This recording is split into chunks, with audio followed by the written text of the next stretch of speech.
I would like to move on to the money currency again. Excellent. And talk about on a monetary system where we're using money.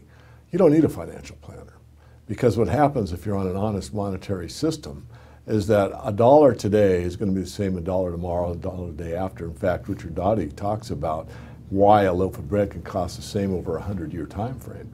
And the truth of the matter is you actually have a slight deflation on an honest monetary system. And the reason you do is because of man's ingenuity, women's ingenuity. We get rewarded for our efficiencies and our brain power. Right. We get, we build things and we make improvements and we get things refined. And so actually your purchasing power increases.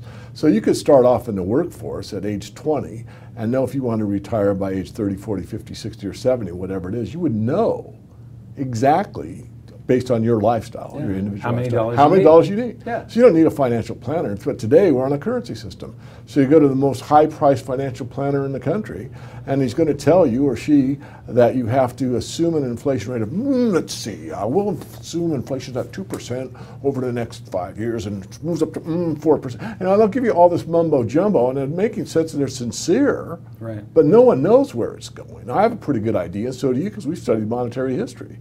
I think the biggest mistake, and something that's going to happen in the future for people that have got wealth, they think they have wealth, and they're based mostly in currencies, is that they're going to have a rude awakening. Not only that, but there's going to be a lot of financial planners that will be taken to the carpet. And the reason I say that with authority is that Ibbotson and Associates did a study on portfolio management. What they determined was, in all cases, portfolios did better with real money in there at a minimum of 10%, and that is something that if I was wealthy and I lost my fortune because I went to XYZ financial planner or wealth manager and I lost it all or nearly all of it, I would say, why didn't you put me into money when this study that's independently done shows and proves under all economic conditions that I need to have this stalwart, this savings in money to balance out my portfolio. And you, Mr. Financial Planner, didn't do it. I really see this coming to the fore at some point in the not too distant future,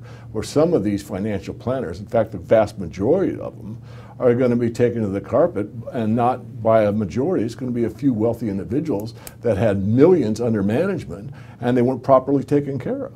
And they're paying, a great percentage of these people to manage their money? No, to manage their currency. They didn't have any money, Mike. They didn't have any money.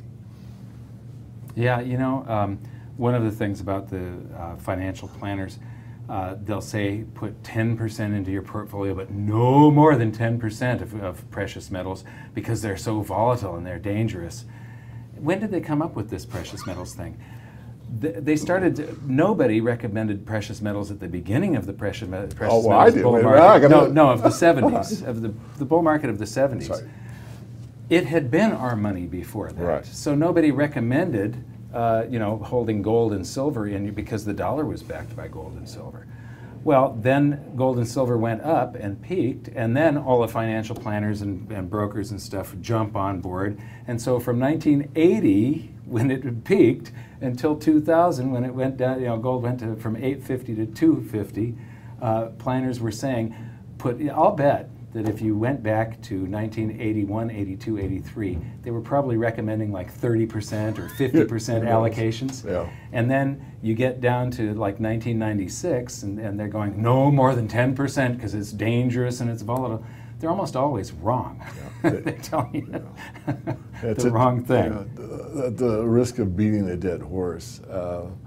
The whole thing with the financial planning industry really bothers me in a way. It does. The idea of gold and silver being risky, I have an answer for that. I've done this a few times. I would like you, Mr. Financial Planner, to tell me of a currency that's lasted 5,000 years. There isn't any. No currency has, yet gold and silver have. So the absolute fact is that gold and silver are money, and they maintain some purchasing power through millennia after millennia after millennia. Whereas these highly educated money manager types that will keep you away from money have not the history. So what's riskier? Something that's lasted 5,000 years and purchased things, or something that's always failed? You ask me. Now, you know the answer, but I want our audience to know right, that. Because the least risky of all is real money. Right. The most risky is to trust some government edict saying, trust me, we've only lost 95% so far, but they're coming in for a sweet spot now.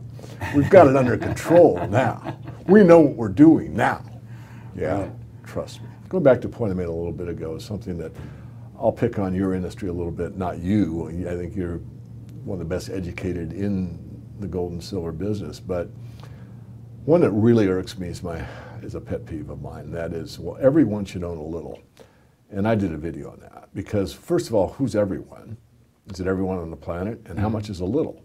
You know, if you own one silver eagle, is it going to change your life? The answer is probably not. It could possibly. But the point being is you can't. Not everyone can own a little. I mean, even if you define a little as there's actually a roll of eagles, 20 eagles as an example. You know, divide that across the population of the world, you couldn't do it. There's not even close to that much silver. Yeah. So the idea that some of these coin dealers, they'll call them, that are really not that astute on math or arithmetic, really, everyone should own a little, is ludicrous.